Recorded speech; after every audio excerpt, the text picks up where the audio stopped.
The Greater Centerville Historians organized in the year 2000. The purpose of the organization is to preserve the history of the Township of Centerville, Cleveland and surrounding area.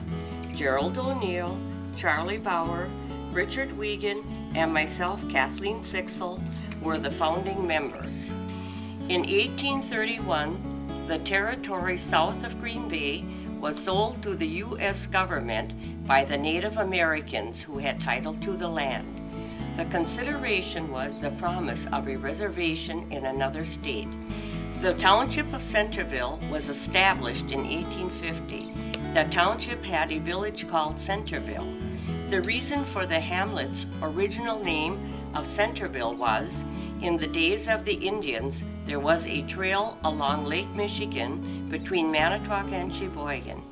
This heavenly spot was exactly at the halfway mark, so the early white man gave it the name Centerville. In 1849, the village of Centerville was surveyed and laid out in lots and blocks. The village of Centerville was renamed Hika when the Postmaster General informed the village leaders that another Centerville was located in the state. When it became time for Centerville to be renamed, a judge in Manitowoc by the name of Albert Schmidt would take kids hiking. The judge said, "You can't call a town hiking, so why not make it Hika?" Thus the village of Centerville became Hika. In the early years, Centerville had the vision of becoming a lake port. To encourage ships to dock there, 2 piers were built into Lake Michigan. Many German immigrants arrived by schooners, and the village began to grow. The village had a brick factory, stores, schools, a Lutheran and a Catholic church, mills, saloons, blacksmith shop, and a fire department, and a brewery. When the brewery was built, the settlement began to flourish. But when fire destroyed the brewery, the largest industry, there was no longer a need for the harbor facilities. So ended this chapter of the development of Hika. 2 miles west of Hika, another settlement known as St. Wendel began to grow.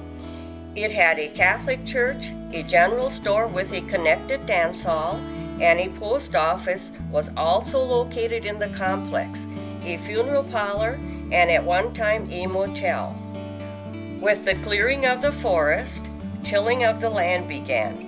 This prompted the exporting of lumber and grains. The farmers of Centerville looked forward to the building of a railway since they had a serious problem transporting their products. In 1873, the Milwaukee, Lakeshore, and Western Railroad was built between the settlements of Hika and St. Wendel and was named Centerville Station. In 1880, Centerville Station was renamed Cleveland after President Grover Cleveland. Cleveland, at that point in time, owes its growth to the fact that the Township of Centerville was a rich farming community, and farmers for miles around would bring products to be shipped by rail or ship. The village of Cleveland had several grocery stores, a furniture store, a funeral parlor, several saloons, Lutheran church, hardware stores, several gas stations, newspaper, photographer studio, several car dealerships, cheese factory, several feed mills, livestock yard, and lumber yards. The biggest business was the Cleveland Co-op, which offered many types of services. With the failing of grain crops, the farmers began dairy farming. With the abundance of milk, another industry began, cheese and butter making. Local cheese factories dotted the countryside. One-room schools were usually built near the cheese factories, so children would have a ride to school when farmers brought their milk. In 1958, Hika, St. Wendel, and Cleveland incorporated into the village of Cleveland. In 1968, the Cleveland Elementary School was built. The Township of Centerville has seen many farming changes, but dairy farming is still the primary vocation. Today, Cleveland is known as the seat of Lakeshore Technical College, which offers an educational alternative to 4-year colleges. An ancient proverb states, When an old person dies, a library burns to the ground. These words were the inspiration for organizing the Greater Centerville Historians. We hope to preserve as many memories as possible.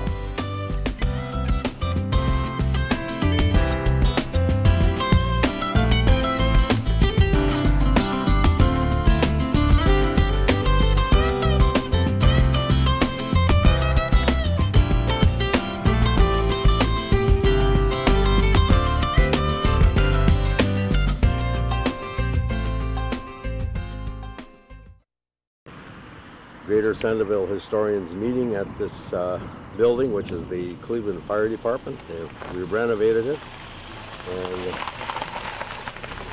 we are using that facility this evening because of the usage of the rooms we did use at LTC are being needed for other purposes, so we made arrangements with the Cleveland Fire Department, and they've graciously provided a wonderful building for us.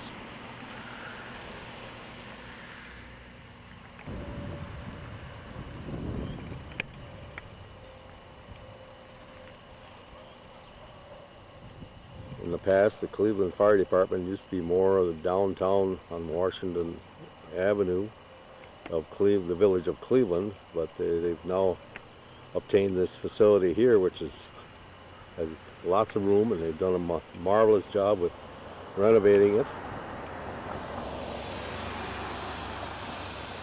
And again, this is a view looking to the east in downtown village of Cleveland.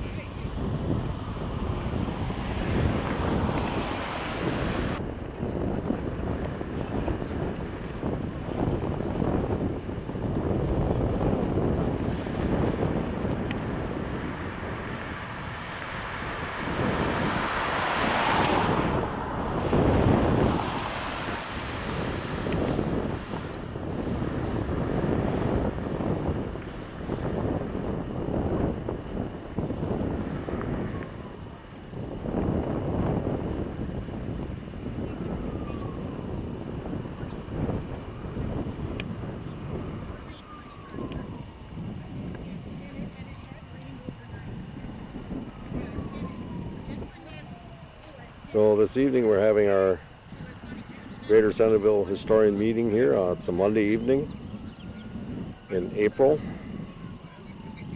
second Monday of the month.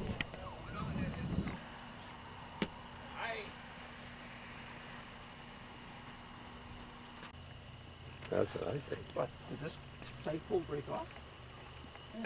Okay, I got a gentleman here who would like to give us rolling here as far as the Greater Centerville Historians, but he'll identify himself and start from there, please. Okay, I'm Charlie Bauer from Newton, and this is our first meeting for 2011, and I want to welcome everybody back. It's just like the Robins come back to Wisconsin, the historians come back to Cleveland. Kind of great. Tonight we're going to have Heinz Mueller talk about his toys, but we're going to do something that I got to explain here, that normally we meet at the Wells Fargo room in LTC, but we got bumped out of that room because there's a town meeting there tonight, and they were going to put us in the theater there. And those of you that have been in the theater, there's no hand railings. It's not easy to get in. And the fire department was good enough to let us use this facility here.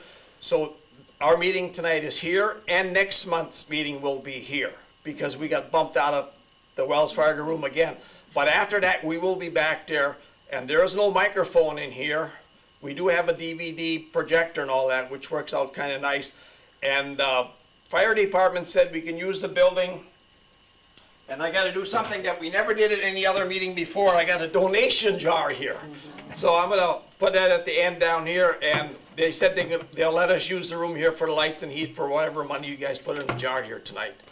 And introductions, we'll probably start with Kathy. And the camera will go across and then back and forth. And all we need is your name and where you're from. If you're from New York or Seattle or wherever you're from, would work out. And with that, I'm going to turn it over to Kathy, then she can start the meeting. Okay, thank you. Okay, I have a young lady who's been with us for many, many years, and she can maybe indicate how many years this group has been getting together for meetings. Go right ahead, please. If my memory is correct. Your name, please? Kathy Sixel. Thank you, Kathy. Right off the bat. We haven't been together for a long time. Right. I think we are starting our 11th year. We have completed 10 years. And it is April 11th, and I want to welcome everybody. It's so nice, and I want to especially welcome Heinz. Do you pronounce it Miller or Mueller? Whichever works for you. Okay, fine. Well, we want to welcome you, and we're quite anxious to see what you're going to be telling us tonight about your continental toy business. Yes. So, yeah, we're quite anxious. So, and again, I'm Kathy Sixel Newton. Okay, thank you. And I'll move over here, and we'd like to have your name and where you live. Nice and loud, please. Selma Vogel, Cleveland. Thank you. Very good. Marie Pippert, Cleveland. Thank you. I'll go across the aisle. Lisa Elfson, Newton. Thank you. Marie Rosenbauer, Newton. Thank you very much. And I'll pass back here. Pastor Henry Koch, ex-Cleveland, now Manitowoc. Thank you, Reverend. Judy Koch, Manitowoc. Thank you very much. I'll go back to this gentleman here. Roger Wunsch, rural Sheboygan Falls. Thank you very much. And I'll go pass over to this gentleman. Go right ahead, please. Adam Yeager, Cleveland. Okay, and you're here for what reason? You guys are using our facility, and I'm here to let you guys in and use the video equipment and help you guys out. Very good. Thank you so much. We appreciate it. You're really. welcome. And we have a young lady. Irene Dine, Cleveland. Thank you. Alice Mathias, Cleveland. Thank you. Willard Matthias, Cleveland. Thank you very much. Okay. Ellsworth Yeager, Sheboygan. Thank you. Darlene Yeager, Sheboygan. Very good. Thank you very much. I'll pass back through the aisle here. Right Kay in. Schill, Gwen Beulah. Good. Victor Schill, Glen Beulah. Thank you. Kirsten Husband, Cleveland. Thank you. Okay, I'll go to this gentleman. David Fox, Sheboygan. Thank you. Paul Jacoby, Cleveland. Thank you very much. Passing over the aisle one more time, and we have. Audrey Ertl, St. Nazians. Thank you. Gertie Free, Cleveland. Thank you. Eddie Free, Cleveland. Good. Good. And I'll go over here. Right ahead, please. Carl Ziegler, Cleveland. Thank you. Rick Beyersdorf, Mimi. Thank you. And I'll pass over here. Walter Crest, Cleveland. Thank you. Kathy Wagner, Cleveland. Thank you. Paul Schwinn, Cleveland. Good. Frederick Jacoby, Manitowoc. Thank you very much. And I myself, Jerry O'Neill, the videographer for this group, and I live in the town of Newton, and I'm backing up here, but I hope I don't trip. Anyway, we have another bout here. We'll go with Kathy one more time, and she'll indicate what we're going to be having this evening. I will be coming around again, and for those that are here for the first time, I need you to sign this slip so we can release the video. And we just have a few simple rules. Please raise your hand when you have information or you want to ask a question so Mr. O'Neill can get your name and the information. And always state your full name, and please refrain from using nicknames. And don't visit because it picks up in the background. And if we have photos, which I don't think we will have, always pass them around. So with that, we'll have Mr. Miller take it away. Okay, thank you. Okay, I got a Hello, gentleman. everyone. My name is Heinz Mueller, and I was just asked about my age. And as my wife would say, you're only as old as the woman you feel. So I'm here to talk about toys. And I'm one of the very, very fortunate people because I actually play for a living. And what we do, what we will talk about the history about toys, we will talk about restoration, we will talk about repair, we will talk about manufacturing parts, and then we'll have a answer and question thing going where everybody can, put in their 2 cents worth, and I'll try to give you 3 cents back. So from there we're going to take it. Let's start about the history of toys. And some of you, I'm sure you're familiar with that. You go back to the Incas, they had toys, they made toys. If I interrupt, sir, I gotta get on my perch, okay? We can start that again, please. Go right ahead. Okay, the history about toys goes back to the beginning of man, actually. There's drawing of toys in the old caves. Toys were made by the Egyptians. toys were made by the Incas, and it goes on and on and on. You know, they made carvings of animals, they made carvings of people that little kids played with, so it just goes on forever.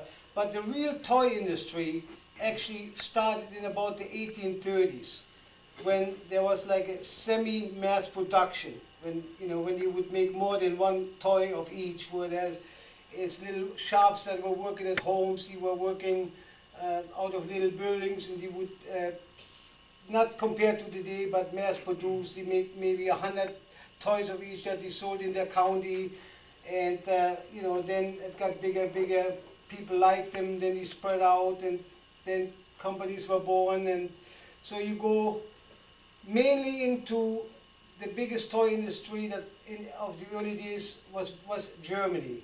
And it started basically, again, like I said earlier, as a cottage industry. You were making toys in little cottages, and then you had a distributor where they all took their toys, and the guy would go out on a wagon and peddle the toys. Okay, and the oldest toy company out there is actually a German company called Markland.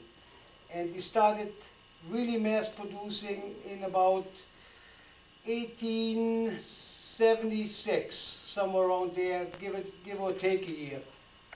And there was a little fight, and they were going to close it down, and then one of the owners, you know, was very unlucky, and he tripped and they fell down in the basement and broke his neck, and so his brother figured, well, the competition is gone now, we can keep on going. And they started the company, and it really, really started taking off. They made toy stoves for girls. They made little spinning tops. That's what they started out with, you know. Then you started back in about 1882, 84. You started making toy boats and toy trains. Okay, and of course in those days they actually made it with live steam. You know, you actually had a live steam engine that had an alcohol burner that would heat up the water in the boiler and run the steam engine and propel the boat, or the trains. And the trains, live steam trains, lasted till about the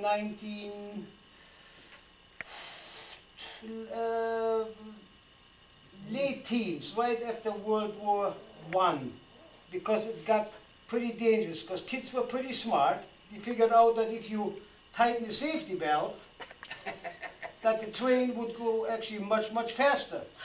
Now, you have a 1-gauge locomotive, which is probably about this long. This particular piece here is a 2-gauge. So you have a 3-gauge or 1-gauge locomotive would be about that big. You have a tender, cold tender or a liquid tender that you had like liquid alcohol in, okay? And that was about that big. It would probably hold about a pint of liquid alcohol. And if that thing started going around and going too fast, you know, you got the burners underneath, the thing would tip over, and the fire department had a lot of things to do, and that was for you. So, I mean, the houses burned down and all kinds of crazy things happened. And then they finally slowly went to the electric trains. We used the old, what they call fractional horsepower electric motors that would run on dry cell batteries at first. Then they had the converters where they used actually house current, and you know, with the step-down transformer to have lower voltage. I've got a little toy motor. It's a cast iron fractional horsepower motor that you use for driving little windmills and driving little toy accessories. And it's now imagine this today. Imagine OSHA with this today. 220 volts, right? Open armatures on both sides of the motor. You know, I mean, you would have a heyday. I mean, you know, it's the lawsuit from hell. Really, that's what that is. So, but that's, you know, but in those days, kids, you know, after they touched it once, they learned their lesson. You know, so then we went to low voltage motors after that, and only use step-down transformers and not high voltage any longer. So then they went up to variable speeds, and the variable speed transformers were pretty slow. They had one step at a time, not like a continuous rheostat where you can increase the current to the toy, you know, through a coil, It would have one point, another point, another point, so the trains would always jerk, you know, when you switch it in a little higher speed. So then you went to a wound rheostat, and the fingers would slide over the spring, and you get current increase, and you have a nice smooth speed going. Well, boats. When we want to talk about boats,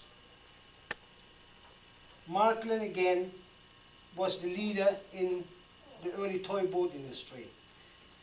The crazy thing that was first discovered maybe about 20 years ago, that there was another German company by the name of Fleischmann, and they too manufactured toys, but Fleischmann was the company that actually made all the hulls, the boat hulls, for the various German manufacturers such as Markland, Bing, Correct. You know, they made their own boats then, Fleischmann boats, and that we first found out like 20-some years ago when somebody came across some old ledgers when Markland used to order, when they used to order their hulls from the other manufacturer, and then of course everything was beautifully hand painted.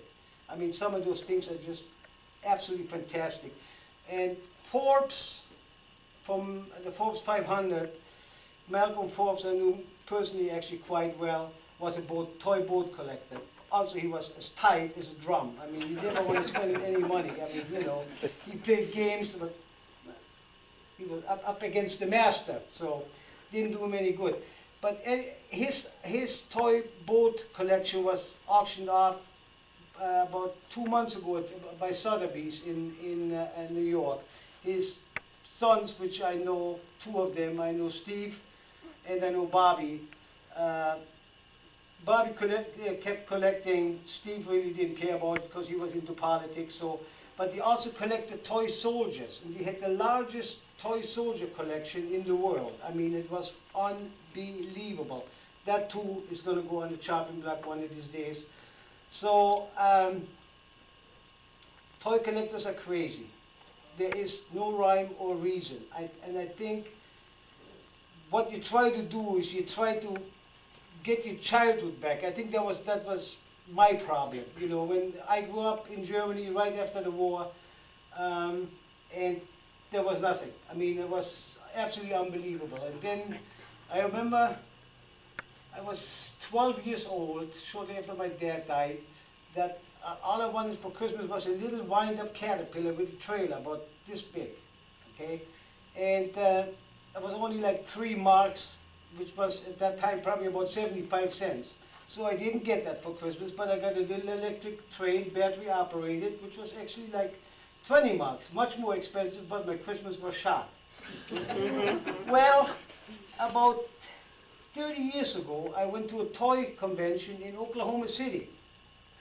And lo and behold, I found my little tractor, mint in the original box, with the trailer, and I don't care what the price would have been, I would have bought it. You know, I did buy it, I mean, you know, but I don't, you know, the price I think was very, very low, but he could have said I want $1,500 for it, it wouldn't have mattered, because I got it. It was like 40 years later, but I got it, you know, so that's how toy collectors have a very crazy mentality, you know, in this country, of all places on the face of the earth, if you have 3 people collecting something, you got a club. I mean, automatically. You know, people collect barbed wire, and that was hard, like a pistol. I mean, for a little 12-inch of barbed wire, you pay $5,000. And think about that.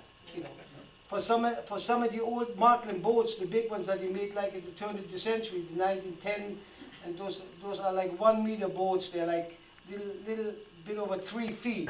I mean, some of those, not in the last few years, but until probably about 4 or 5 years ago, some of those sold as high as $150,000, $180,000. Okay. Then you have the bank collectors, mechanical bank collectors, and believe it or not, most of them actually are bankers. I mean, that makes sense, doesn't it? You know. So there was a bank, and to this day I can't understand. It was a little wooden house, you know, made out of wood, and it had a little stuffed mouse up on the top. There was a slot in the wooden house, and there was a little wire attached to the mouse, and you could drop the coin in there, and it would hit the wire, and the mouse would jump up on top of the house.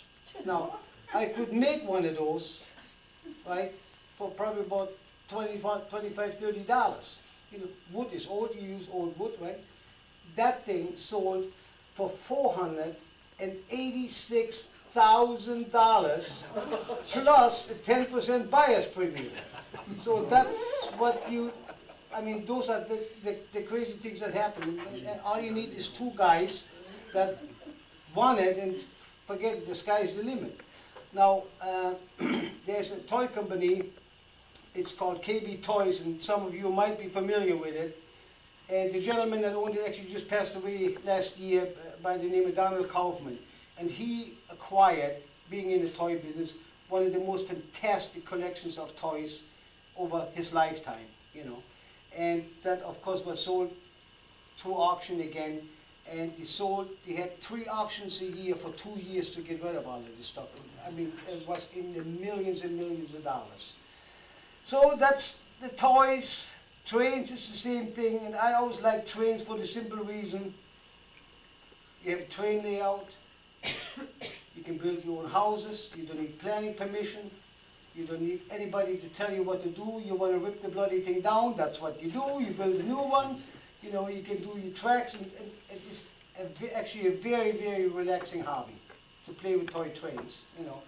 And the train clubs, there is, and the TCA, the Train Collectors Association, which collects old tin plate trains, they have probably somewhere around 20,000 members. And the NMAR, the National Model Railroad Association, they're probably up to about 50 or 60,000 members now. They have clubs, I mean, you got different chapters, you know, there's a Winnebago chapter, there's a Milwaukee chapter, all over the country. And guys have absolutely layouts that would blow you away. Now, going into HO, which are the smaller, the 1/80th scale, you can go on the internet, and if anybody would like to, you can see the world's most fantastic train layout, which is located in Hamburg, Germany. And it has entire countries.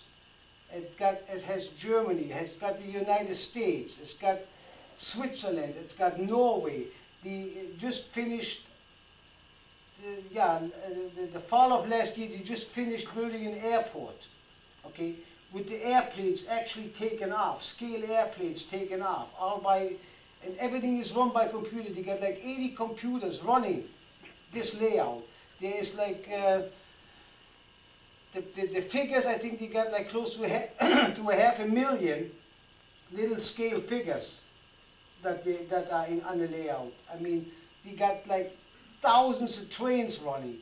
I mean, it's and the detail to the point that they got prison breaks, you know, they got couples in the woods making out. I mean, there is nothing missing. I mean, absolutely nothing. It is fantastic to see it. And I forgot how many square yards it is, but it's gigantic. You can never go see it all in one day. It is just fantastic. The scale of the mountains, to give you an idea, like you got parts of the Alps where you built Switzerland, and the mountains are like 7 yards high, so 20 some feet high. The mountains, and the trains, the model trains run around and through the tunnels and everything else. You got, I mean, there's nothing that you cannot see there that is not in real life. You got ships, you got harvest, you got the fire engines running, controlled by computer on streets, and that's all HO school. Like a fire engine is about this big, you know, in a HO scale. You run controlled by computers on roads with the lights flashing. The cars run on the streets with the headlights on. I mean, it is just it's unbelievable what those guys are doing. I mean, it's just mind blowing. So it would really be worth your while to just have a peek at that website, because you know the talk on it and everything else, and you press the language you want, French, English, you know, whatever, and then it comes up in every language that you want. So that's that. Now we go into repairing toys.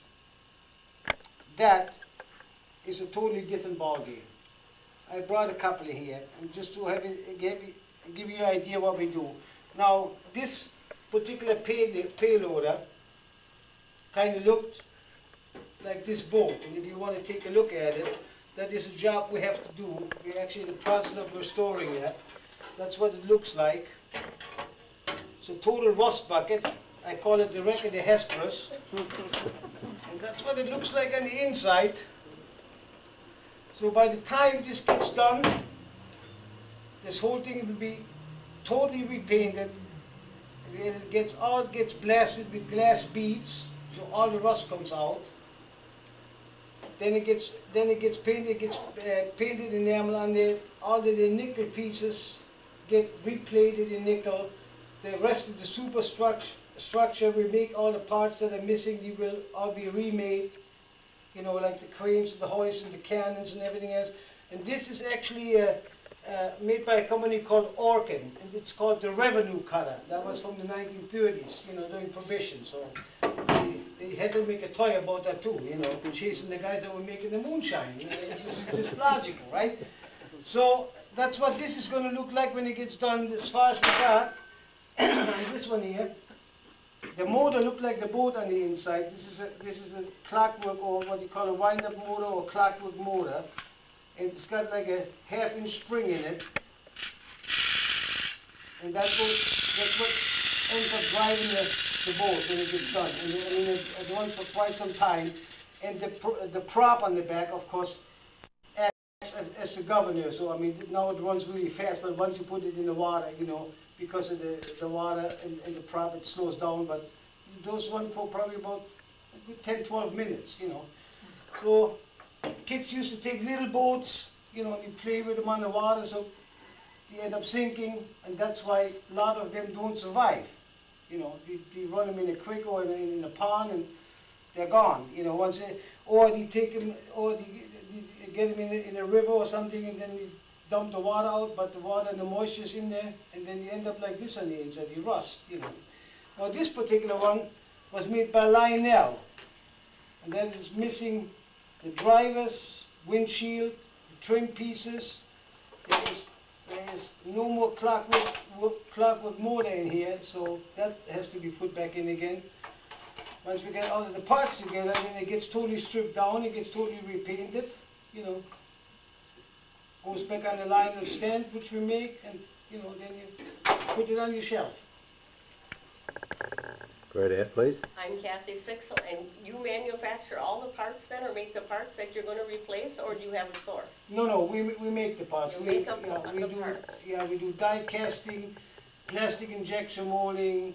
We work in cast iron, aluminum, whatever is necessary, because when we restore them, it has to be original. Okay, the same thing is like here, this one, obviously there were no more decals on there. Okay, so the decals are gone, right? So then we make decals for it, just like the original ones, you know, with the writing on it. And if you want to go take a look at it, I mean, you know, you're welcome to do that. And it'll be just like the day it came out of the store when it gets done, you know. And some guys that do there's a couple of guys that do restorations at home, but what they do is they take like the old Buddy L trucks or Tonka trucks or Nylons and Structo, all the different ones or whatever, and they like to really shine them up, you know, really make them look glossy, like you see some of the cars at the car show. Well, we don't do that. We do them originally. You have to. It's got to be the original color. It's got to be the same viscosity of the paint. All of that has to be the same, you know. Yes, sir. Charlie Bauer, I got a question. Where is your business located, and do you just restore them, or do you have a store where you sell them? No, I'm not familiar where you're located. No, just up the road. Could you give us a yeah, right on the list, right across the county line. Okay, in Sheboygan County then? Yeah, Okay, yeah, okay. yeah, right across the county line. The first house on the left. First building on the left, yeah. So when you got them restored, like your boat there, or the two boats there, what kind of money do you got in a boat like that? You don't want to know. That's the question, I want to know.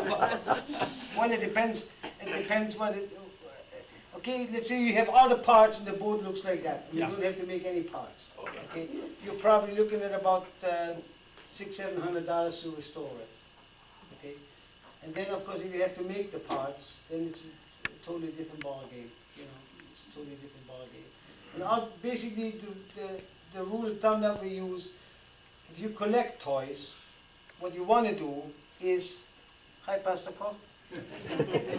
What you want to do is figure the cost of the toy, wherever you buy it, okay, plus your cost of the restoration, and it should never exceed more than 60% of the value of the toy. That's what I tell our customers. Okay, but you get people that don't care. I had one gentleman, and he sent us a little box with a Lima, a Japanese Marx toy company, Mickey on a little rocking horse. There was parts of the Mickey, no mechanism in the rocking horse, no arms, you know, I was just a mess. Excuse me, Jerry. It's okay. Hold the camera. Yeah, go ahead. Go ahead. So he sent his Mickey Mouse in a box, right? And I looked at it and I called him up. I said, okay, what do you want to do with it? He said, yeah, can you restore it? I said, yeah, we can restore that. I said, but why would you want to? I said, you can go and buy 3 of them in the original boxes for what it cost you to have all of those parts made, because you have to make dies, you know, like stamping dies for the metal parts, for the arms and the legs, and then you actually have to hand build the wind-up mechanism that goes in there with all of the wind-up gears and everything else. He says, well, thank you. You're welcome. It Thank you doesn't very look much. like scotch, though.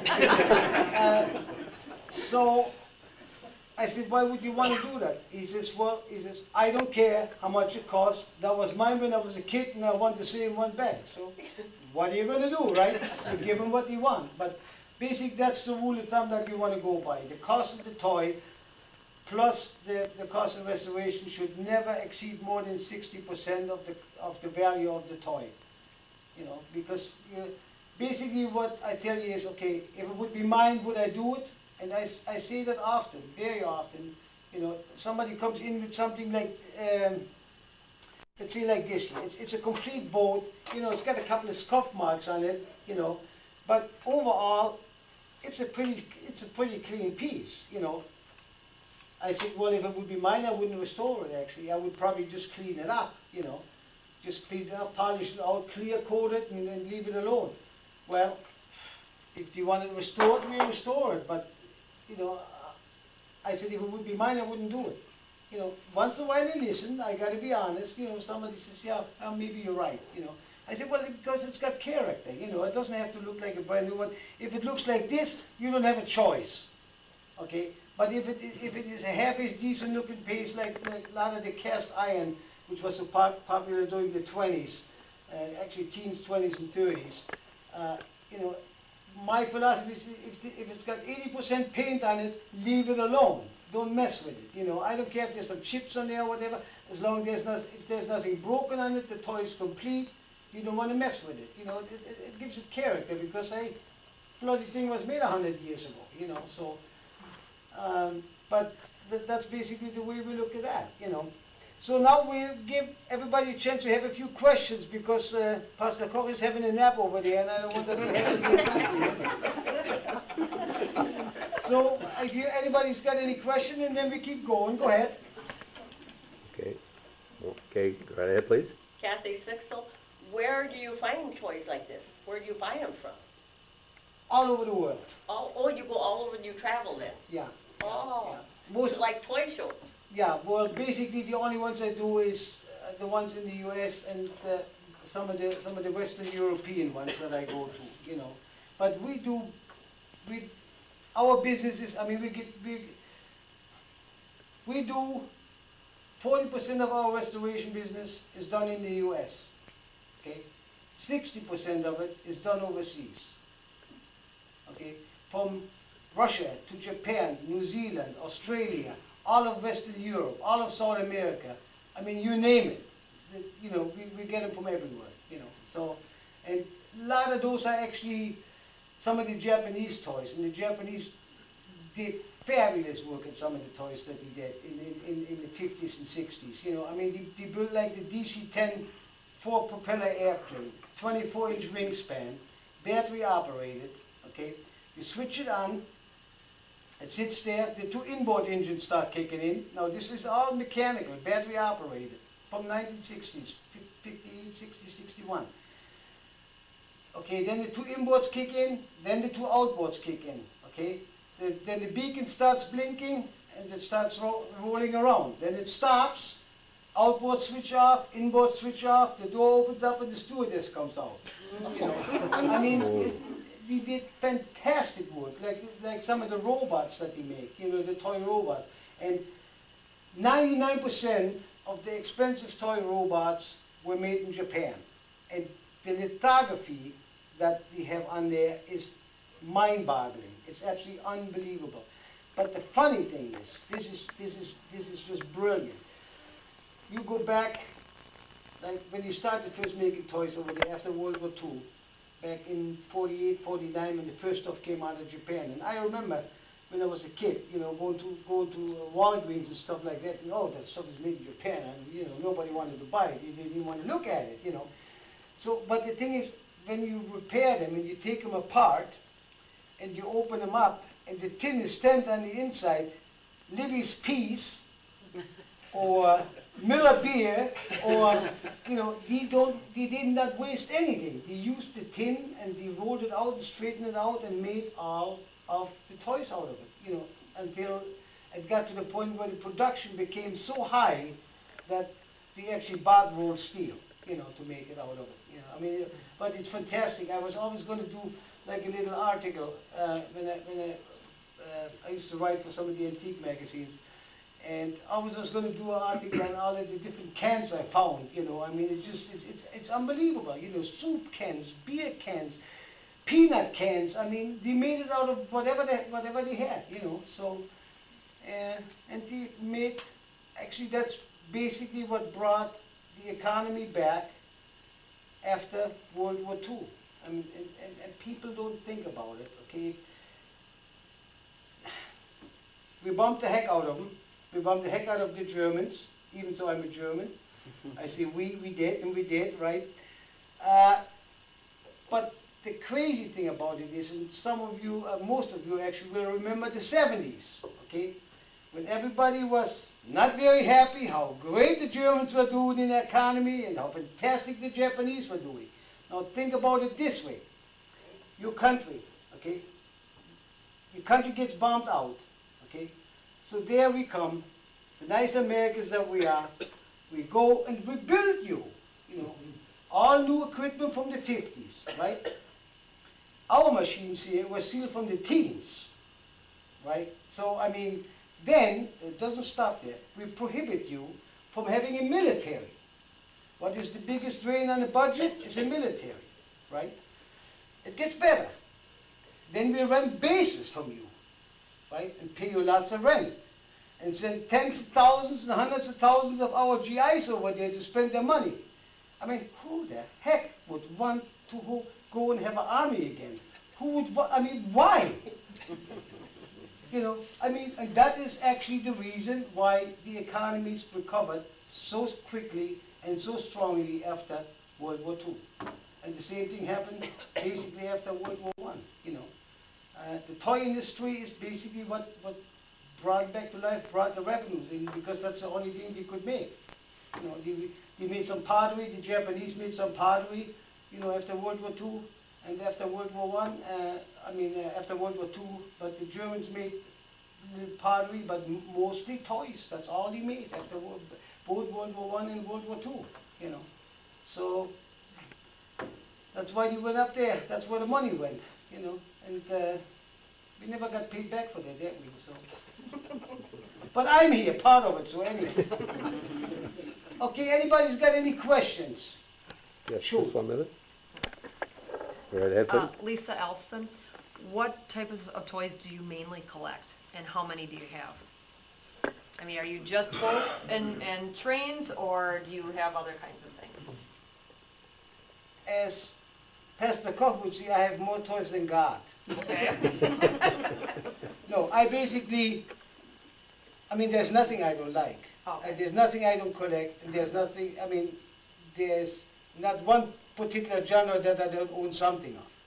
You know, I mean, I've been doing this for a long, long time. And I love the mechanics, I love, to me, to look at the toy, it's art. It's mechanical art, you know, and I can get like totally excited over it. But I don't just collect toys, I collect because I'm sick. So what Do you the hell like can I tell Stife you? then? Pardon me? Do you have Stife? Stife, yeah. Okay. Yeah, that's some Stife. I used to sell a lot of Stife. Yeah, I used to sell a lot of Stife. Anybody else? I got a question, sir. Farm toys, is there anything in that area, or is it mainly a different grouping of toys that's more prominent?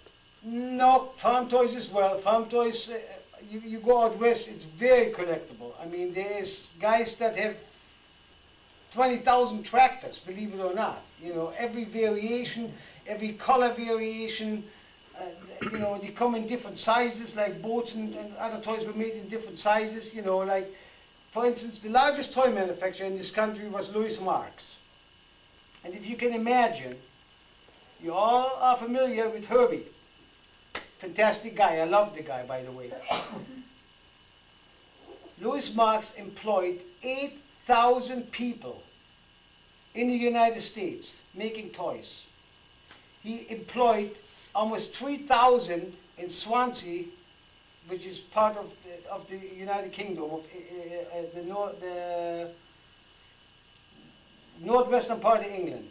Okay, then he started Linemar, which are toys made in Japan, but Marx is Louis Marx is the guy that owned the company to have the toys made in Japan because of the labor costs at the time, you know.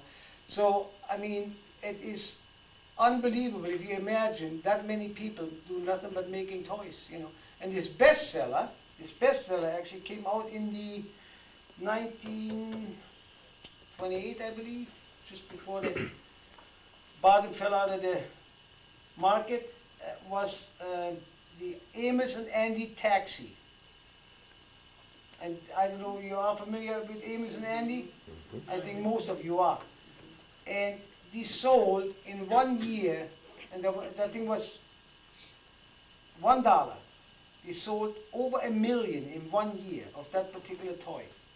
You know, I mean, so that was serious mass production for those days. It was unbelievable. But if you got one today, and it's mint in a box, easily worth $2,000. So, I mean, you know, nothing to sneeze at. But there's so many toys that were made, and that's what parents do. They, you know, they break them, and that's why they're worth money, really. That's the reason why they're worth money. Because the kids play with them, they break them, they get banged up, they step on them, and they end up in the junk, they end up in the garbage, you know. And some of them, they didn't make that many to begin with. Instead of making 1 million like he did of the Amos and Andy card, you only make, let's say, 100,000, okay? Out of the 100,000 that you have a situation where 90% of them will be gone within 10 years. Of the remaining 10%, they are all in varying conditions, okay? Now, the way I look at toys is the way I look at old coins, because I used to also deal in old coins many years back. Is you take a 1902 Barber half dollar, okay, and in very good conditions worth about $300, okay? Now you take the same coin in a mint state 65 or 70, and you spend, and then you're looking at $35,000, maybe $40,000, depends how nice it is, you know. And that's the same thing holds true for the toys. For every toy that is mint in an original box, there is hundreds or thousands of, there depends how far back we go, that are played with, have pieces missing, have pieces broken off of, etc., etc., etc. You know, it's unbelievable. I mean, and now when you look at mass production, they don't make 10,000 anymore or 50,000. Now they make like 8 million, or you know, like some of the McDonald's collectibles. I mean, they make 20 million of them, and everybody hoards them and think they're going to be worth money. Well, don't hold your breath, because you're going to live long enough for it to be worth anything. You know. So, anybody with other questions? Alice has got one out here. Alan, just 1 minute. You sort of answered my, I'm Alice Mathias. Thank you, Alice. You sort of answered my question on the end. I was wondering what future you thought in the toys of today would bring 50 years or 100 years from now. Everything is done, like you said, in such big production. Yeah. And lots of plastic. Do you see any toys in this day and age that would be worth money?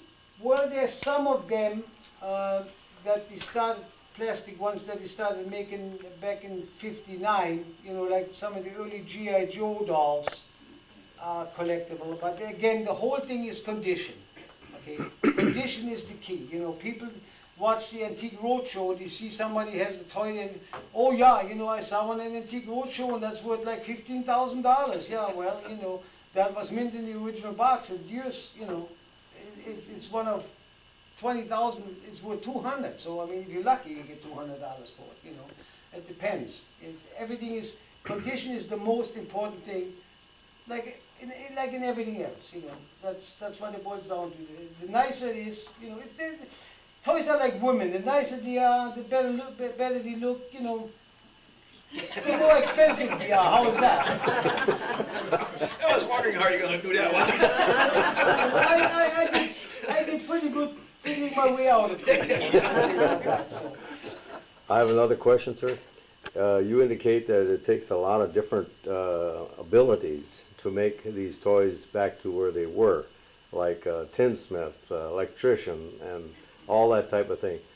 Are you the gentleman that has all these attributes, or do you have other people helping you? No, I got other people that are a heck of a lot better. I mean, I got. Let's say this. I'm jack of all trades, master of none. How is that? Okay. Okay. I know when I look at something what can be done, what needs to be done. If it need be, you know, I can do it. Okay. But I got somebody that can do in an hour what takes me a half a day, and he does a better job. You know, so that's basically what it boils down to. Okay. You know, just like with painting, if you know that I got this lady that was painting for me, which I mean, I couldn't do that to save my life. There's no possible way, you know. So you let somebody that is good on their job do what they're best at doing, and you know, keep your hands away from it. You know, leave it to the pros. That's it. Do you make the decisions to proceed on a toy for repair? Is that your job? Yeah, definitely. Okay. I'm the one that tells you how much you're going to have to bleed for it, and to go ahead and do the go ahead on it. Absolutely, yeah. Okay. Okay. Very good. Anybody else? Yes. Just 1 minute. Go right ahead, please. Kathy Sixel. You're speaking about big numbers. Where do these people get all this money from to buy a toy? Well, where do they get the money from to buy their cars? To pay for their wives? It's a heck of a lot more expensive, you know, I mean, if you think about that. The bank? Yeah, right. Or plastic? So, I have a question. Okay, just 1 minute, please. Go right ahead, please. How many years have you been doing this, and how did you ever get started in that? Good. like I said earlier, I started out in the coin business. I love coins. Still do to this day, still fiddle around with them a little bit. But it got to the point that there was nothing I didn't know about them anymore. Okay? And I went to a rummage sale once. God, I don't even remember back that far. It's my Alzheimer's or something. I don't know what it was. But I went to a rummage sale and I picked up an old train. And I thought, God, you know, it needs to be cleaned up and repainted and everything else. And I don't even want to tell you if somebody were to come in with that train today and I said, who the worked on that damn thing, you know. I mean, I painted the colors are like nothing original, but I got it running and everything else, and then I started thinking, oh yeah, this is pretty neat stuff, you know. So I ended up going on and buying, and then one of my friends told me that there was a toy show in Chicago. He says, you should go there sometime, you know. So I went down there and I thought, wow, what they're charging for this stuff. This is unbelievable. I can't believe it, you know. So that's how I got started in the toy business. Well, needless to say, you buy toys that are incomplete, and nobody was out there repairing them. Nobody was out there making parts for them. You couldn't get anything to save your neck. So I thought, well, what the heck, you know, I'm going to start making some of those parts and do some repair work on it. And I started working on that, and did the word spread around, and you know, and here we are 30-some years later, you know. Now the word is all over the world. You know, we got our website, like I said, you know, it's unbelievable the people that we contact. And it's, I mean, I got one of my customers, and I did a job for him, and he was from Italy, and he was really, really happy with it. I said, well, if I ever come to Italy, I said, we go out, you can buy me a glass of wine. He said, oh, you like wine? I said, love it. I said, but I only like red. I don't like white, you know.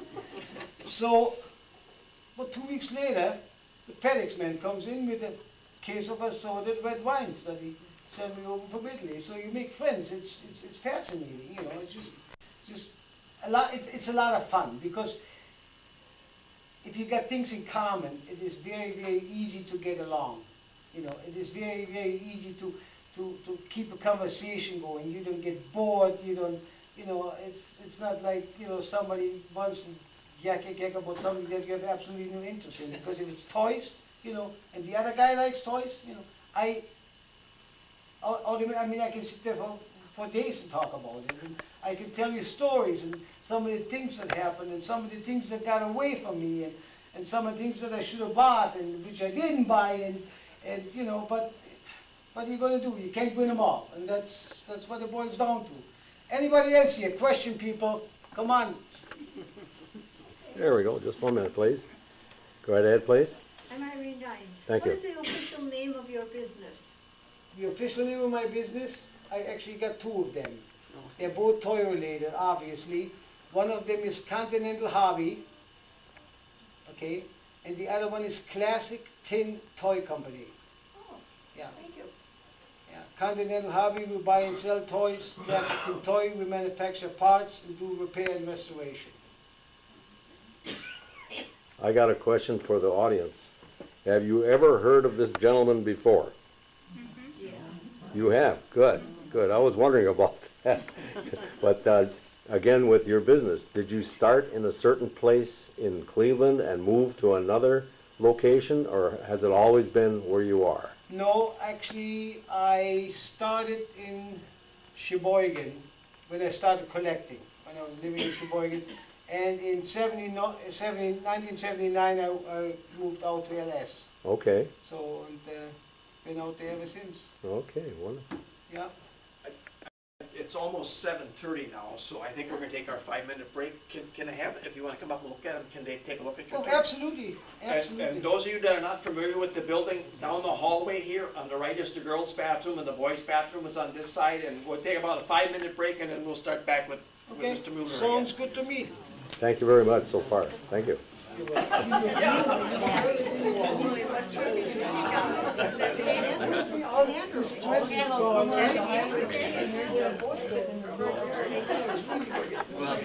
thank Mrs. Sitchell for alerting us to your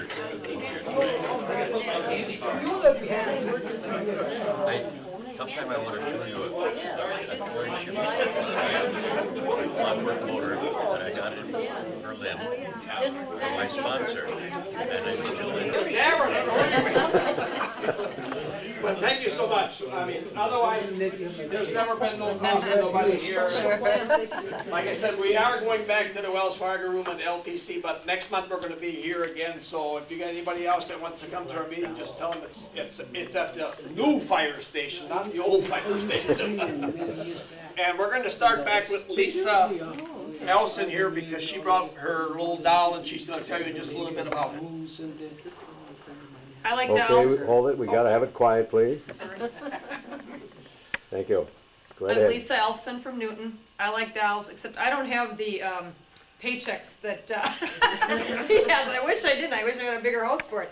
But a quilting buddy of mine gave me this doll, and nobody in her family wanted it, and I like dolls. And it was given to her between 1937 or 1938. She wasn't quite sure. She lived in a lighthouse, so she knew it had to come from the Sears Roebuck catalog, and she got it for Christmas. It is not dressed in the original clothes. She gave me the original clothes. It was actually a shorter skirt and a jacket and a tam, I believe. She had redone it, but someday I like making doll clothes. That's my big thing, so I'm going to have to make her a new outfit. But she's from the Sears Roebuck catalog. So Okay. that's my 2 cents. Is there a brand name on that at all? You know what? After we were talking about that, I didn't even look, and that's like total taboo of not looking to see what it's from. I don't think there are any marks on her, but there usually are. Look at the butt. The butt or the back of the neck is usually. Yeah, back of the neck or on the head. Yep. She's composition with sleep eyes, and no, there's nothing. Unless there's something in the back of the shoulder plate, but I don't see anything. And is that a porcelain head? Is that what? No, it's composition. Composition. Okay. Total composition, actually. Okay. Some of the dolls have cloth bodies, and then just the arms and the legs, composition or porcelain. Does she have a name? Sarah. Sarah. Yes. Thank you. And she may have real hair. I'm not quite sure. They kind of look like they might be. Okay. And teeth, but the teeth are not real. Sometimes dolls actually had real baby teeth in their mouths. Oh. Okay. Does that have also the eyes closed when you? Yes. They have the sleep eyes. Okay. Very good. Yep. Okay. Well, could I have your name one more time again, please? Selfson. Thank you very much. Thank Appreciate you. you dropping by. I'll get you back your. Question and answers. What do you need to know? Okay, there were some questions. What do you want to know? No. Go right ahead. I forgot the question. There we go. Thank you. Victor Schill. Thank you. How long does it take an average of restoring one of the toys that you do, or do you have any idea of what? Basically, we try to, if we have all the parts in stock, and we don't have to make the parts, and we have a large inventory of parts, probably around 30,000 different ones that we make. Our turnaround time is roughly about 2 weeks. Oh. But if we have to make the parts, if we have to make decals, right now we have a toy dump truck, and that was made by a Canadian company. I don't remember the name off the top of my head, but it is a very rare dump truck. It was made in like the 40s, but we have to make the decal because the decal on the side of the dump bed is about that long, and it has to be reconstructed, photographed, then the plates have to be made, so that thing will probably be sitting around there for 3 months, you know. And if the parts are there, then it is not so bad to do it, but if you have to make them, like, let's say for instance we get a plastic robot, and one that we don't have the parts for, and he needs a new dome over the head or something. What we do is we laser scan an original, and then we make the mold out of that one.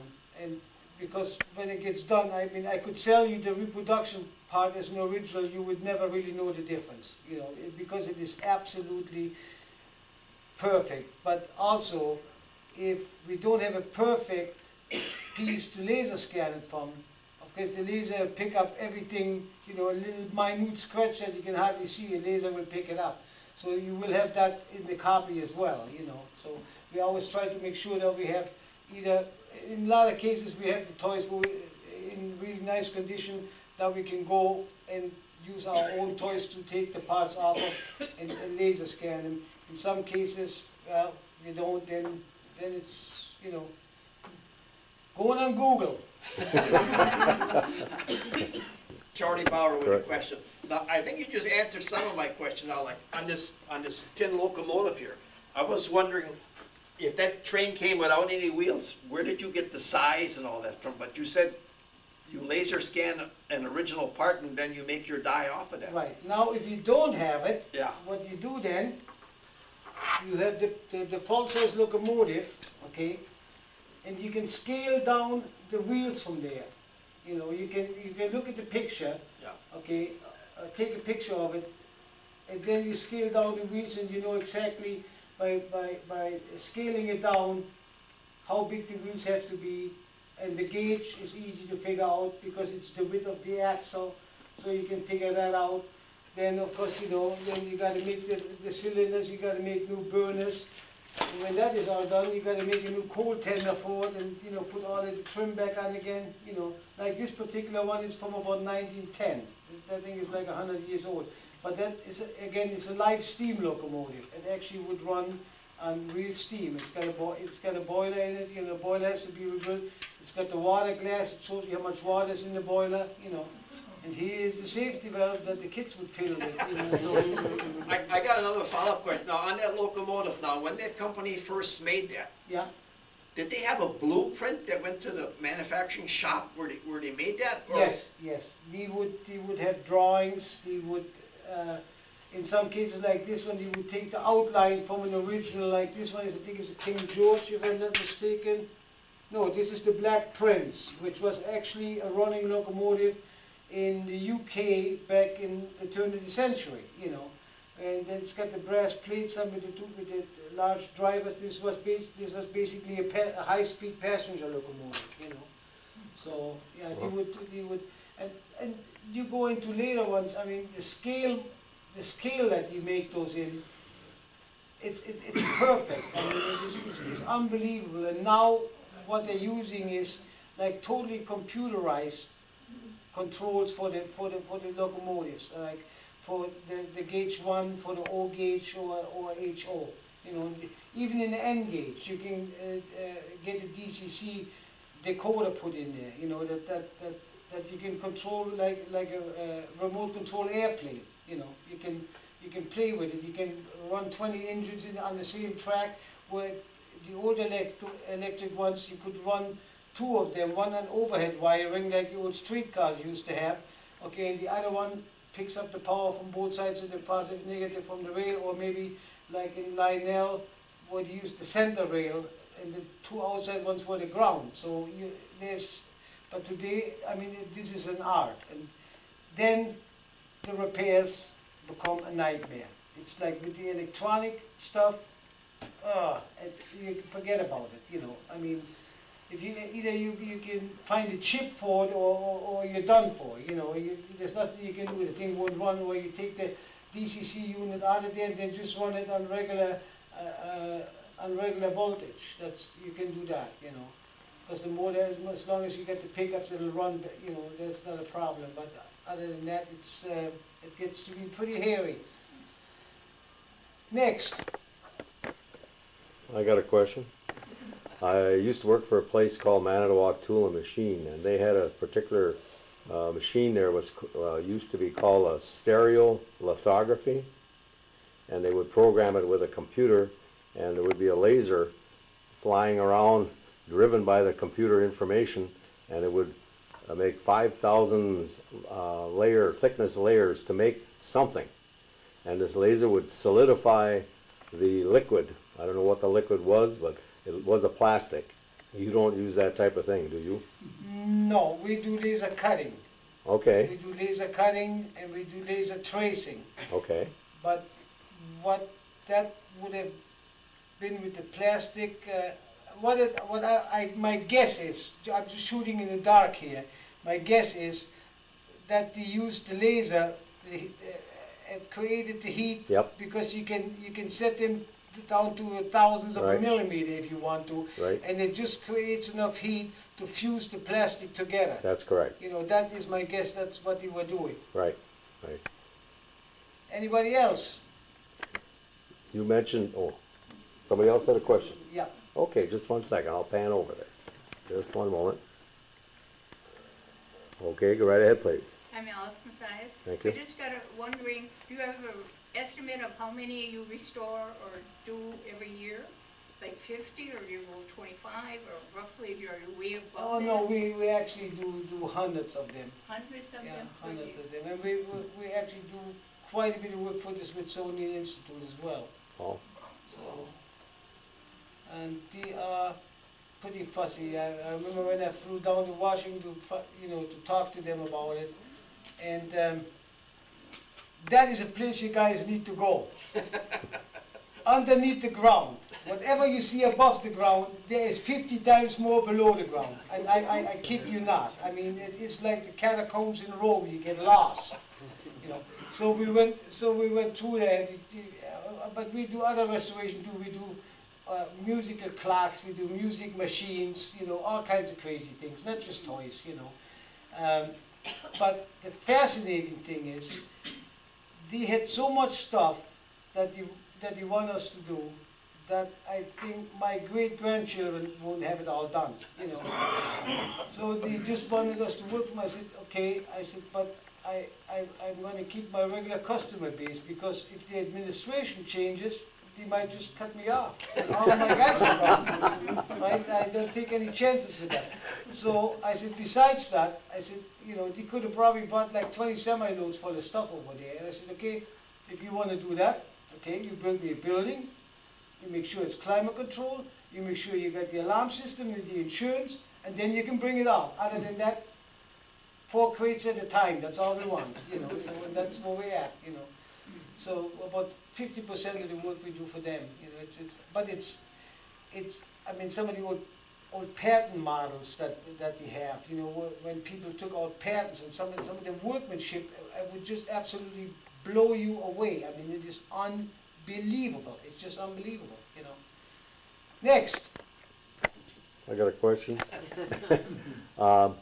You all mentioned all kinds of toys, trains, boats, and everything. Nowadays, there seems to be a lot of youngsters with dinosaurs. Do you get into that? The only dinosaurs that we worked on are the Fred Flintstone ones, because they're battery operated. You know, they made a big one. The big dino was about this big, you know, with Fred riding on the back of him with this little cage, and it was battery operated. Oh, and yeah. yeah, and we had a few of those. Okay. They're like covered like with a purplish material, you know. So yeah, that's the only dinosaurs we worked on. Okay, thank you. Okay, next. Anybody? Another one. Wait, just a moment. Kathy Sixel, say that little part on that boat, and you need to make a mold. What do you make your molds out of? Like, is it plaster of Paris, or to put the piece in after? Okay, for which? Just say a little piece like that. That's on it, like that. This here? Yeah. Okay, this would be metal. This would be a metal stamping. Oh, metal stamping. Yeah, that's a metal stamping, or we laser cut it. You know, this particular piece is wood that gets turned on the lathe. Oh, okay. The smokestack on this one here is a wooden smokestack, which is hollow. Then it's the part of the superstructure. The bridge is the same gauge steel that is this here, which feels like about a 20 gauge steel that goes on here. That goes on there. The railing, that all gets resoldered or spot welded. Then the anchors are die cast that go out of the sides. There's an anchor winch that goes on here, which is also die cast. Then you got the flag extensions here that get tin flags in there with the organ name. The flag actually is a tin flag, but it's got a decal with the organ name on there. Here's an organ decal that goes on the back of this one here. It's a shaft that comes out with the steering wheel for the rudder. New props, you know, all of the portholes are nickel. They all come out, you get replated, then they go back in again after it's painted, you know. The hoist has to be repaired here. This one is actually pretty well complete yet, so we will be able to salvage this one here. Then the lifeboats go on there. Here's where the lifeboat brackets are. So they had 4 lifeboats on here, so they go back on there again. And, then it gets all painted up again, and it'll look nice. Yeah, it certainly is a lot of work, right? Yes, a lot of. It's entailed because it's such a detailed work. Yeah. Yeah. It's not only that, but the most important thing is, and this is a funny story. One of my friends from Sheboygan Falls. Sorry, he was from somebody was from Sheboygan Falls here, right? You probably know him. If he's into trains, yeah. Yeah. I tell you a funny story about him. Okay. He doesn't like spend money freely. If you know that, right? Yeah. He likes to get a good deal, right? So rather than taking, he had like a standard gauge set of trains, which is the old line there, where the engines were pretty good size. And so instead of cleaning them the way they're supposed to be cleaned, or if you want to take that paint off, what you do is, like I said, we use glass beads. We're bead blasted with glass, or walnut shell if it's very, very thin metal. So he thought he was going to be really cool. He's going to put him in his wife's dishwasher. And when you open it up, you were all nice and shiny and silver because there was no bloody paint left on it.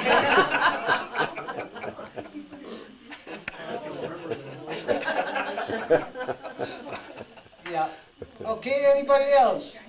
Yes, just 1 minute, please. Nice and loud, please. Kirsten, husband, what was one of the most difficult or challenging restorations you've done? Good, thank you. The most difficult and challenging. Or the most stupid, which one do you want?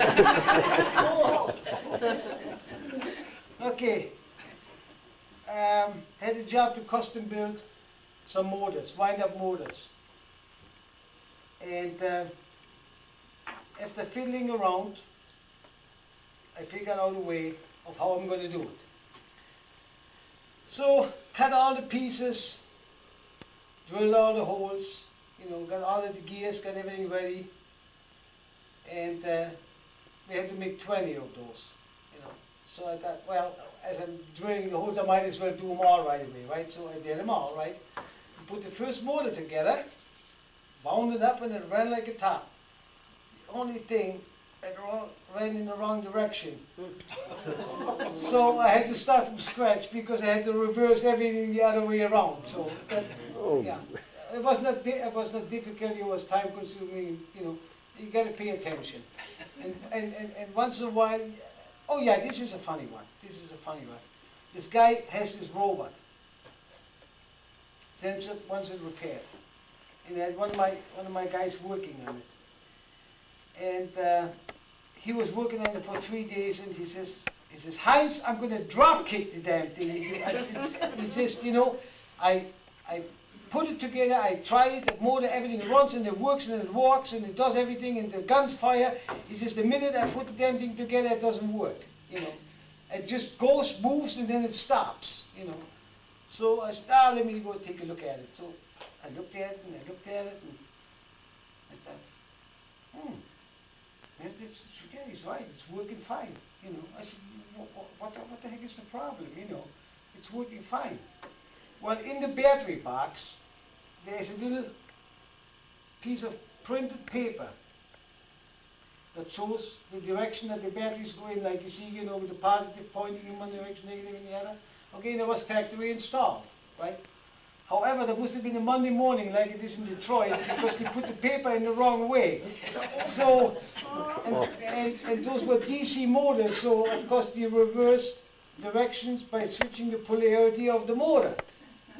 And there's a cam inside of the robot that makes the legs work, right? And it's only set up to go forward in order for the robot to work, because the robot cannot work backwards. And of course, if you reverse the polarity, the motor runs backwards, and the cam would go back and lock up. And that's the only thing that was wrong. It took us 4 days to figure that out. And no, we did not charge the guy by the hour. We did not. Anybody else? Yep. Just one moment. Roger Wunsch. Thank you. Did you get to know the Forbes family? I knew Malcolm real well. I knew Bobby real well. I knew Steve a little, because a couple of times when I went to visit them. Yeah, I knew, but I got along really well with Malcolm, but he was one tight son of a gun. Because I remember I was at the Chicago show and I had a Fleischmann liner, nice one, about 30 inches, and what the heck, I had $2,200 on it at the time. And he comes around and he says, I'll give you 15, you know. I mean, he came around there 10 times and I got towards the end of the show. And he said, okay, Heinz, he said, you ready to go take the 15? I said, no, tell you what, either you pay me the 22 now, or the next time you ask me for it, it'll be 45. I said, you know it's a deal. I don't know why you're messing me around. Like, you know, like you need the money, right? So he says, oh, okay. So he bought it, you know. But he would fight for every buck, I tell you. A good Scotsman, there's no doubt about that. Anybody else? Oh, One yeah. other question. How many toys have you worked on? Oh, thousands. Literally thousands over the years. Yeah. Okay, we had a hand up over here. Just one moment, please. Go right ahead, nice and loud. I'm Irene Dine, and I would like to know, how old were you when you came over here? I was 18. With your family? Yep. August 29, 1963. To Sheboygan? To Sheboygan. Right here. Yeah. You came right to Sheboygan. Yeah. And I didn't want to come over here. I had a big fight with my mom. I had all my friends and girlfriends over there. I mean, what the hell do I want to go? So, no, seriously. But then I thought, well, I'm going to just go along and see how things work out, and you know, get my family settled, and then I'll go back, you know. And then, well, I was here, and I figured, you know, I had French in school, which didn't do me much good over here, so I went to North High School, and had lots of nice girls there, and things worked out just fine. I got a question. As far as those talents that you need to do all the things you do with metal and all other areas, did you go with any journeyman, or how did you pick up all these unique ideas and ways of doing things? I think most of it is really common sense. You know, I mean, it's all you learn is the technique, okay? But if you don't have common sense, the technique is not going to do you any good. That's right. And if you were a machinist, you should know that. Yes. So, but there is guys out there. One gentleman that worked for me, he retired at 62. He worked for me till he was 84, and he passed away. And don't you holler at me. If there is a God, and he could ask for a machinist, that would have been the guy. You know, I mean, he was so fantastic. I mean, words cannot even describe it. I mean, the guy was unbelievable. I mean, making a party, by the time I would, let's say there was a situation where we only need like 5 or 6 parts, okay? By the time I would sit down on the computer, program the CNC, by the time I get done programming it, the parts made, you know, I mean, just power, just like that. I mean, and there's guys that are really, really, really exceptional, and he was definitely one of them, you know, definitely. You know, and when I remember visiting him at the Sharon Richardson Center, and he just, God, you know, I feel so bad. He says, you know, I got a bunch of stuff on the bench yet, you know. I said, Bill, I said, don't worry about it. You know, I said, I put it in the box, you can work on it in your spare time, you know. So, but no, just the most fantastic gentleman ever I met in my life, you know. I gotta honestly say that. So. Another question, if you don't mind. We were talking with a few other people when we were coming up to the table to look at your display, and we all agreed that as you get older, the fingers don't work very well on small parts to put together or whatever. Do you have that trouble? No. No. And if it gets that bad, then you use a tweezers, or you use a needle nose pliers, or you use a magnetic screwdriver. But there's like I said, it's common sense. Yep. It's common sense. Okay. It's really not. It's you look at something and you think, okay, I mean, it's easy to figure out. Okay. If you just look at it. I have another question, and that would be when you talk about the Japanese, how talented they were. Now, this goes back to 1968. I had my first chance to go to the Chicago, to the McCormick place for a display, and they had machines displayed there. And the Japanese weren't making very much as far as machines. But we couldn't figure out what they were up to. They had these little dots, 1 inch in diameter, and they were placing them, sticking them on all the machines from all the manufacturers, and they were taking photos. Within 5 years, we knew what they were up to, because they came back with equipment that was unbelievable. Well, they did that to the Germans prior to World War II, so I mean, what else is new? I mean, how dumb do you have to be to try to reinvent the wheel? Yep. Okay. I mean, look what he did to the German photo industry. Germany had the best cameras on the planet. Okay, the Leicas, that's it. Hasselblads, it doesn't get better than that.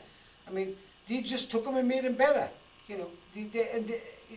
Out of all of the cameras out there, there's no Japanese camera that will not outperform anything that's out there. Okay. Yeah. The only thing that shot them in the foot was when they were manufacturing televisions. Okay.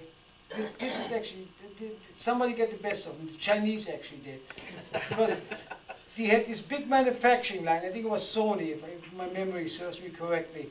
And but the demand for Sony televisions was so large, and China now started to buy them, that they figured they had to build a new assembly line, right? And the Chinese is, well, we'll buy your old one, we'll tear it down and move. Oh, yeah, that's a good deal for us. We don't have to tear it down. They tear it down, they take it out of here, they clean everything up, and they took it home and built it up and made their own television. So, all the ones that Sony sold to them before, they didn't buy anymore because now they made their own TVs. So they're pretty clever that way. It's a smart way to think about it. So, any other questions? Yes. Just one moment, please. Right ahead. Lisa Elfson. Now, when you take a toy like that, how do you figure out what it looked like when it was brand new? Because there are a lot of toys that were made that maybe there were very few pictures of, or they're now in old catalogs that nobody has anymore. How do you find what it really looked like? Besides Googling. I have a library of toy books and auction catalogs, probably exceeding 5,000. So that's what you use. Oh, okay. So, and if you can't find it there, go to Google. Those guys are fantastic. I mean, yes, they are. If you can't find it there, but it doesn't exist. Yeah. Okay. I got another question for you. Military toys. Was that a very popular thing years back, or is in World War II, World War I? Absolutely. There is thousands of different military toys. Again, the Germans and the Japanese, leaders in their field. But the Germans made a lot of really beautiful scale pieces, and like Markland did, Bing, Carrette, Bob. Some of the things that they made, like total scale, but made out of tin, early tin. Like they make the scale models, die-cast scale models that they made fantastic military toys out of tin. Like for instance, they even made one, they call it the Führerwagen. That means, you know who the Führer is. Everybody knows who the Führer is, right? Okay, so they made a special car, and that was, Elastilin made that one. a wind-up tin car with the figures in there, sitting in, and Hitler sitting in there doing his spiel, you know. And the chauffeur and all of the swastikas on the arm. I mean, it's unbelievable. That's the stuff that they made. Japanese tanks, remote control tanks. Incidentally, that's one of the interesting things I was going to tell you. The Japanese were the first one ever to make the first radio control, remote control toy. And they made and it was 1956 when they made it. And they made a boat, they made a car, it's about that big, they made a robot, and what was it? And a bus. And I had the robot which I sold. I got the car in the original box, and I got the boat which I bought from a guy in Australia in the original box, including the base that it comes on, which is like a cardboard base which looks like waves, you know, you sit it into. But it had all it had was a spark transmitter, you know, it actually transmits, the contacts go together and create a spark that goes into the antenna and just puts enough energy out to trigger a spark in the receiver that would, you know, actuate the receiver and actuate the steering and the lights and everything else. I mean, very, very simple, but the first remote control toy ever made was made by the Japanese. Anybody else? Go right ahead, please. Kathy Sixel, will you believe we had a bus that came from Japan? My husband was in service. Yep, I believe it. But we let the kids play with it. Yeah. And we had a caterpillar or something. Yeah. 2 toys he brought back from Japan at that time. Imagine what they'd be worth today. Yeah. Yeah. And the bus was probably about that long, right? Yep, about so Yeah, long. see? And it That was a remote. Radicon, that's one. Yeah. That's what it was, yeah. Yeah. And the thing is, the bus actually isn't worth as much as the remote control. Oh, really? Yeah, because the remote control was used on all 4 of the toys. And lots of times, you know, the remotes are missing. And most people they don't know that, you know, that you can use the same transmitter for any one of the toys. So, yeah. Okay, next. Just 1 second, please. Marie Rosenbauer. Thank you. The toys you brought tonight are tin. Do you repair cast iron toys Yeah. as well? You do? Yes, we do. Okay. Cast iron. And cast iron is a genre all of its own, you know. And there's, again, a lot of different manufacturers: Wilkins, Arcade, Kingsbury, Hubley. I mean, just probably about 20 different manufacturers of cast iron toys. But the most sought after are the slips my tongue. And those were actually made in Wisconsin. And I believe it was Madison where they were made. Yeah, but they didn't. It was a small outfit that actually produced something else, and they just produced some toys on the side for extra money. And so there's another company actually in Madison that made scale construction equipment. That one, the name I remember was Rule. You know, beautiful stuff. I mean, like diggers and caterpillars, and there's just fantastic stuff. There too, they're very sought after because, you know, not that many of them were made. You know, and there was one out of Milwaukee which was called the Milwaukee Model Company. They made like caterpillars, but big ones. You know, about this big, and they had a cable that was with a control box. But the control box had a transformer, so you could stick it into the wall, you know, and run the caterpillar with it. And it had all of the actions, you know, forward, reverse, turn the one track, put a stop, you know, so it turns around, get the blade up and down. I mean, just fantastic stuff he made, you know. Garden toy, of course, everybody's familiar with, but he basically just made pedal toys, you know, pedal cars, and some of the early ones he made, they're fantastic, just unbelievably expensive too, you know.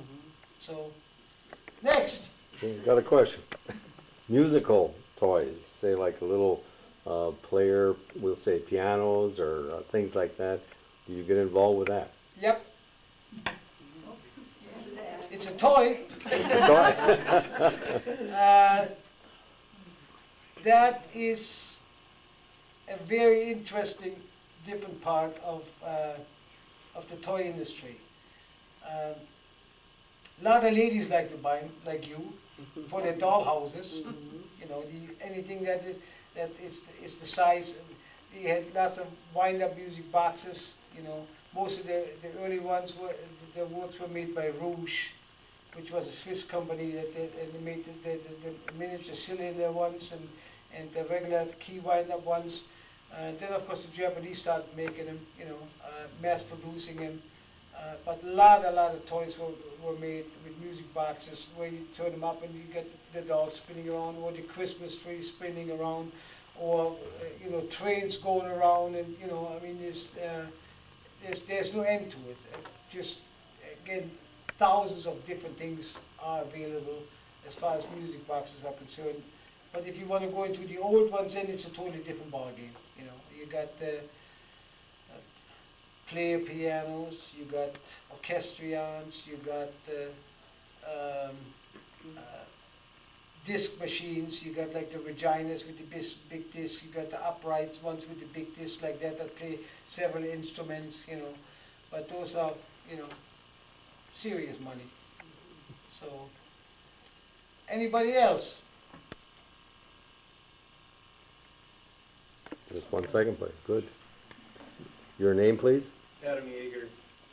What would be like the most expensive toy you restored, or like the restoration value of it and stuff like that? Thank you. Most expensive one that we restored was probably the Markman boats, because those, you know, those are run between 80 and 150 grand. You know, those are because they're the most desirable. You know. Could you say that word one more time? Markman. Actually, it's MacLean. Okay. MacLean is the, you know, it's it's M-A with umlaut. Okay. Could you tell us what it is? What? Is that the name of the company, or is Yeah, it? yeah, it's the name of the company. Okay. MacLean. And You know, but we call it Marklean over But here. what did they make? I mean, that company. What didn't he make? He made toys for girls. He made trains. He made. It's the oldest toy company actually known for mass producing and making early toys. No, let me actually rephrase myself. I take this back. The oldest one was also a German company, but it was an American. It was Ives, out of New England. He actually started before Markman. He started in 1831, I believe. So Ives is actually older than Markman. Yeah. So I was wrong on that one. So the beginning of the tape you can erase. I'll erase that. Got another I question. got a question. On your tin boat there, did they ever make one out of the Titanic?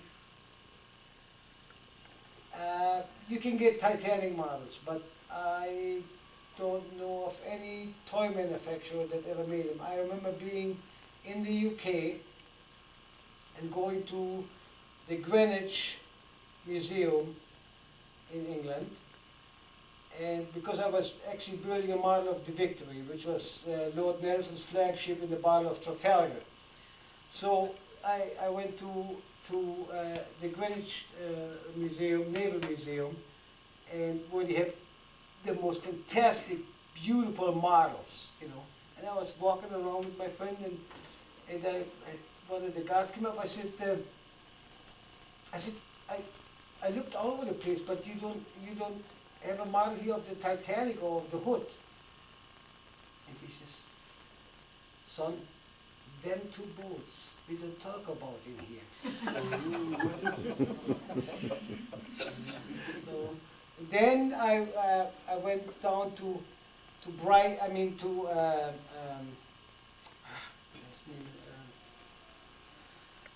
where the Victory is when I was building the model, I took the train down to It'll come to me. Where the actual victory is moored, right? The real victory is moored, and which is also the national monument for Nelson, because he died in the Battle of Trafalgar. Okay, the only wish he had was that he would be buried in English soil. Now, that was in the middle of summer. Okay, and how are you going to get a corpse back when it takes you 6 weeks to get back to England in 100-degree weather? So but somebody was smart, used common sense, so they took one of the big barrels full of rum and stuck his body in there and pickled him in there. So that's how he got brought back. But he was actually on the ship, and we were working on the ship, and I was talking to the guy, telling him I was building the model. I got off the, excuse me just a second. I got off the train, took the cab, and I said to the cab driver where I wanted to go. Oh, he says, came to see the old ship, did you? He says, them were the days when the ships were made of wood and the men were made of iron. Today it's just the other way around. So I was talking to him, we were doing some restoration on it, and I had a piece of plank, and I bought all kinds of paraphernalia, little plates with Lady Hamilton and Lord Nelson on it, and anything to put with my model, right? Postcards and all kinds of stuff. And so I asked one of the guys, hey, you think it's all right if I have a little piece of the planking? He said, oh, sure. He says, how big a one do you want? I said, just a little piece. So he gave me a little piece of the original 1700s planking, which I proudly had in my suitcase. And come to customs in Chicago, and he opens up my suitcase and picks it up, and he looks at it, and he says, what's that? I said, it's a piece of wood. He looks at me, puts it back, and closes the suitcase. So, yeah, well, it was a piece of wood. He must have thought, what the heck, the guy is totally out of his mind. I don't know what the heck is going on here. Anybody else? We've got to wind it down pretty soon, Jerry. Okay. Well, one more question in regard. Marie's got one. Oh, Marie. Okay, just 1 second. Go right ahead. Kannst du noch Deutsch sprechen? Ja, ich kann auch Deutsch sprechen. So where's she going to meet you?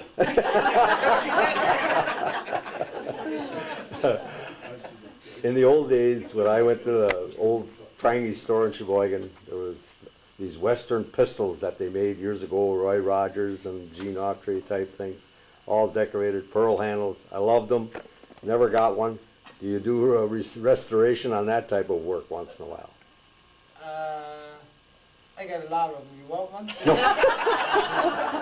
No, there is some of the cap guns that they made, and the best company that made it was actually Nichols. They made them like scale revolvers, 44s, 45s, automatics, I mean, they made everything. And yes, we do make the handles, we make the pearl handles, we make the different color of the pearl handles. We make the hammers, the springs, the advances, we make all of those parts. Yeah, we do. Yeah. You cover the whole spectrum there, I tell you.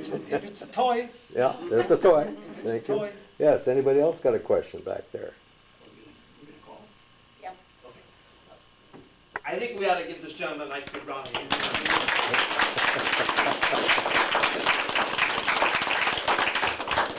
And Thank you. And I think what we're going to have the cameraman do again, did you want to? Yeah, I'll go around to each person just for the name. And then I'm going to have Kathy tell us what's in line for next month. And I want to thank everybody again for donating to the fire department. I want to thank Adam for coming in, because he came up here at least twice just for us, because we wanted to make sure it would work in this room here. And I think it worked out pretty good. Most of you can hear back here. Sure. Okay, very good. Okay, I'll cut right here. And I also want to thank you, sir. I bothered you a lot this evening, but you answered everything I asked of you. Well, my pleasure. I thank you. Okay, we have a young lady that's been taking care of us for many years with our group, and we're signing off for the evening, and I can ask her for her name or whatever else she might like to indicate. My name is Kathy Sixel, and I want to thank Heinz for the wonderful information. I said to myself, where was I my whole life? I didn't know any of this. I don't know. Well, we're going to have a full meeting next month because it's the Patriotic Month, or Memorial Day. We're going to start off with a DVD that Willard has from his trip to Washington, D.C. And then we're going to have Kirsten Husband tell us about Jane Rain. And Gertie Free is going to help us and tell us about the Knupwurst family that lived on the pier. So if anybody has information about this, please come forward. There was a pier, and it was long enough and big enough for horses to turn around on the end, but it had a general store on it. So we are looking for lots of information. It should be quite an interesting month, and it will be May 9th. Okay. And it will be here. Here at this fire station? Yep, it will be right here again. Okay, very good. Well, thank you very much, Kathy, and I'll... And thank you all for coming. Yes. It was good to see everybody back again. Okay, your name again, please? Selma Vogel, Thank you. Cleveland. Thank you. Marie Pipper, Cleveland. Thank you. Lisa Elfson, Newton. Thank you. Marie Rosenbauer, Newton. Good, thank you. And you, sir? Still the same, Henry Koch. Thank you. Judy Koch. Thank you. And we got a gentleman here. Roger Wunsch. Thank you. And a gentleman here. Adam Yeager, and I'd just like to say thank you to the group for making a donation to the fire department. Very good. Thank you for providing it for us. We appreciate it very much. welcome. We'll see you next month. Yep. Thank you. Irene Dine, Thank you, Cleveland. Irene. Alice Mathias. Thank you. Leonard Mathias. Thank you. Ellsworth Yeager. Thank you. Sheboygan. Good. Darlene Yeager, Sheboygan. Good. Thank you. And we got... Kate Schill. Thank you. Victor Schill, Gundula. Thank you. Kirsten Husband, Cleveland. Thank you. Okay. Audrey Hurdle. Thank you. Gertie Free. Thank you. Hey, Free. Good. Thank you very much. We'll go to the last row here. Carl Ziegler. Thank you. Rick Beiersdorf. Thank you very much, sir. Okay. Walter Kress. Thank you, Walter. Good to see you. Kathy Wagner. Thank you. Paul Schwinn. Good to see you also. Frederick Jacoby. Thank you, Fred. Paul Jacoby. Thank you, Paul.